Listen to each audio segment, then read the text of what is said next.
2012 Hyundai 2.4 liter 4 cylinder Tucson or Tucson or whatever the hell you wanna fucking call it, call it.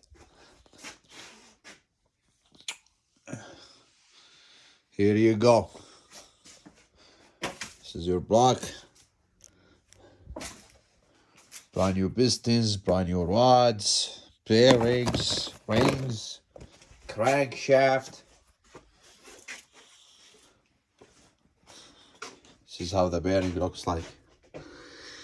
These are the main bearings if you ever have a bottom knock noise, and those are the connecting rod bearings. They all spin, and the crankshaft, as you see, the crankshaft is fucked up.